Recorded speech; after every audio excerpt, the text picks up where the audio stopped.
की वांग्मयी प्रति स्वरूपा प्रति मूर्ति श्रीमद् भागवत महापुराण। प्रातः स्मरणीय अर्चनीय वंदनीय आनंद कंद सच्चिदानंद स्वरूप भगवान श्री के श्री चरण कमलों में प्रणाम करते हुए मंचों पर उपस्थित संत चरण विद्वद वृंद एवं सभा के रूप में उपस्थित तत्व जिज्ञासु वंदनीय समस्त श्रोता वृंद, भक्तिमती माताएं, देवी स्वरूपा बहनों और फूलों की तरह खिलखिलाते मुस्कुराते प्यारे बच्चों और दूर दूर से आए हुए नैष्ठिक साधकों, देवतुल्य भाइयों, सज्जनों, बंधुओं, प्रभु प्रेमियों, धर्मानुरागियों, आज श्रीमद् भागवत महापुराण की कथा का ये सप्तम दिवस है। प्रेम से बोलो राधे राधे। कथा का सप्तम दिवस है और माता जगदम्बा का भी पूजन का सप्तम दिवस। लेकिन कथा एक दिन आगे बढ़ गई तो आज कथा का छठवां दिन है। छठवें दिन की आज कथा होगी, क्योंकि 17 तारीख से कथा प्रारंभ हुई तो शोभा यात्रा में और सारी तैयारियां विलंब हो जाता है, तो 18 से कथा मानेगी तो अपनी कल भागवत कथा का विराम।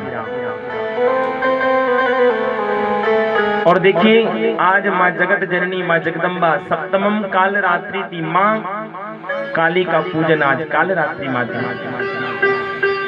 इनका पूजन करने से बोले हमारे जीवन में जितने भी अवगुण दुर्गुण हैं सारे दूर हो जाते हैं। ऐसी माँ भवानी जगदम्बा की भक्तों पर कृपा होती है। भक्तों को महाराज आशीर्वाद देने के लिए, कृपा करने के लिए माँ जगदम्बा कैलाश आती है। महाराज विंध्याचल से आती हैं, चलो भाई भक्तों को कृपा प्रदान कराएं, और 2-2 बार महाराज आती हैं। अभी तो शारदीय नवरात्र चल रहा है, गुप्त में भी आती है, प्रकट में भी आती है। प्रेम से बोलो राधे राधे।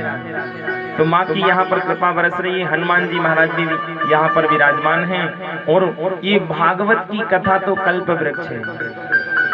यहाँ पर बैठ करके हम जो लोग कामना याचना करते हैं वो सारी मनोकामना पूर्ण होती है। कृष्ण कथा सुर तरु की छाया,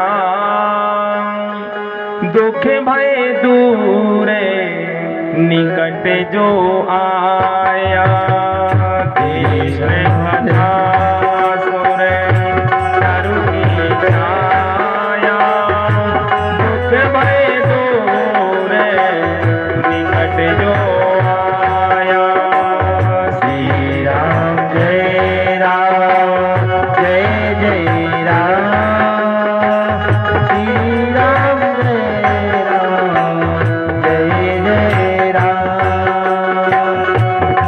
कृष्ण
भगवान की कथा कैसी बोले कल्प वृक्ष के समान है।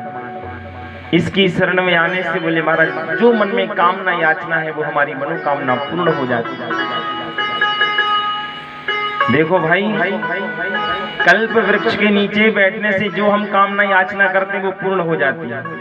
जैसे एक बार एक व्यक्ति कल्प वृक्ष के नीचे गया, अब उसे नहीं मालूम था कि पेड़ कल्प वृक्ष का है। प्रेम से बोलो राधे राधे। अब वो पेड़ के पास में जाकर के बैठ गया और बैठे बैठे महाराज बहुत परिश्रम करके आया था।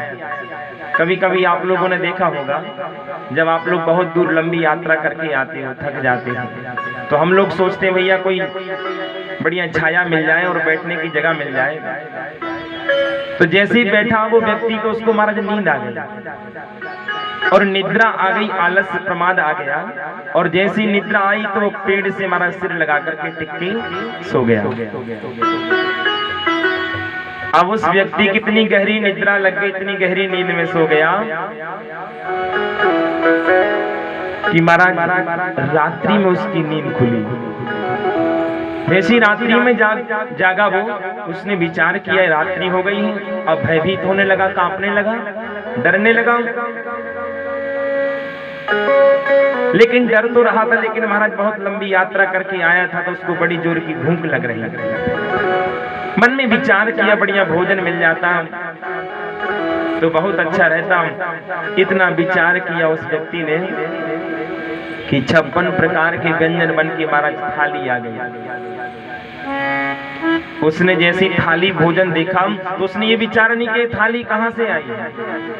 भूखा व्यक्ति भाई उस समय भोजन उसको ध्यान रहता है। जैसे किसी व्यक्ति को प्यास लगी हो तो उसकी पैनी निगाह चारों तरफ पानी ढूंढती। ऐसी जो भूखा व्यक्ति होता उस समय प्रश्न नहीं करता। उस समय उसने भोजन किया और भोजन करके मन में विचार किया पानी और मिल जाता तो महाराज एक सुंदर घड़े में जल आ गया, पानी पिया।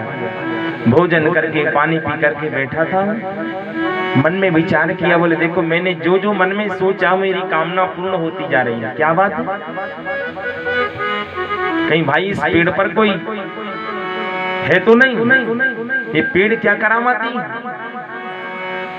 इतना ऊपर देख रहा था तो उसको महाराज कुछ दिखने लगा। इतने में मन में विचार किया कहीं शेर ना आ जाए, और शेर आ जाता है। मन में कहता है बोले कहीं इस पेड़ पर कोई भूत प्रेत ना हो, तो महाराज उसको भूत प्रेतों की आवाज आने लगी। अब जैसे ही कहा कोई जंगली शेर ना आके मुझे खा ले, इतना कहा कि उसको शेर खा जाता है। उसको ये मालूम नहीं था कि कल्प वृक्ष की छाया है। वो कल्प वृक्ष की छाया में पेड़ के नीचे बैठा था। कहने का भाव जैसे आपको मालूम हो या ना हो, पर तार को पकड़ लो तो करंट लगता है, करंट नहीं छोड़ता।